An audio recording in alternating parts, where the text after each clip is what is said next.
ஒரு பேனில் ஒரு குழிக்கரண்டல் எண்ணெய் ஊற்றி எண்ணெய் சூடாகட்டும். சூடானதும் கடுகு போட்டுக்கலாம். கடுகு பொரிஞ்சதும் அதில் வெந்தயம்,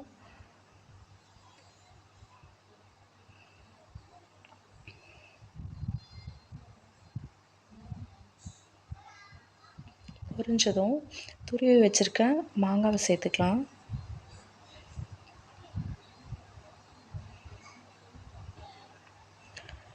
நல்லா வதக்குங்க.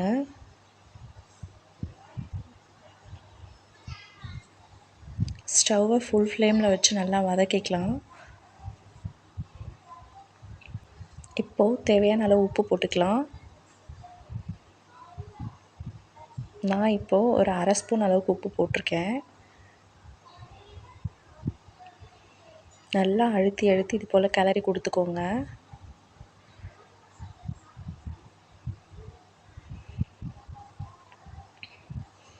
இப்போது எடுத்து வச்சுருக்க 1½ ஸ்பூன் மிளகாத்தூள் போட்டுக்கலாம். போட்டு நல்லா வதக்கி விடுங்க.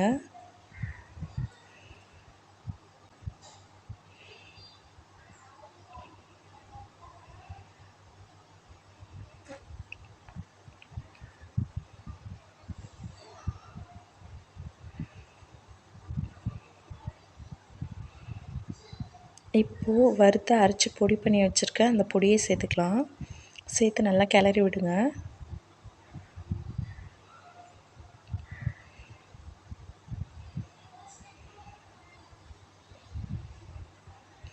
இந்த ஊறுகாய் பொறுத்த வரைக்கும் நல்லா வதக்கி விடணும். அப்போ தான் டேஸ்ட் நல்லாயிருக்கும்.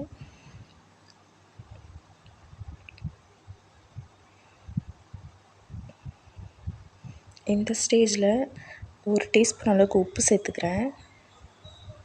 எனக்கு உப்பு கொஞ்சம் கம்மியாக இருந்தது, அதனால் உப்பு சேர்த்துக்கிறேன். இப்போது ஒரு துண்டு வெல்லத்தை நசுக்கி சேர்த்துக்கலாம்.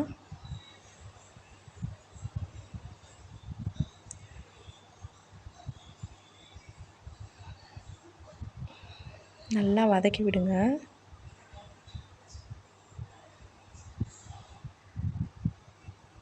ஒரு 3 to 4 மினிட்ஸ்க்கு அப்புறம் ஸ்டவ் ஆஃப் பண்ணி இறக்கிக்கலாம். இது எல்லா சாதத்து கூடயும் ரொம்ப சூப்பராக இருக்கும். தோசை, இட்லி கூடயும் சேர்த்து சாப்பிடலாம், நல்லாயிருக்கும். சேனலை கண்டிப்பாக சப்ஸ்கிரைப் பண்ணுங்கள். வீடியோ பிடிச்சிருந்தால் லைக் பண்ணுங்கள், ஷேர் பண்ணுங்கள்.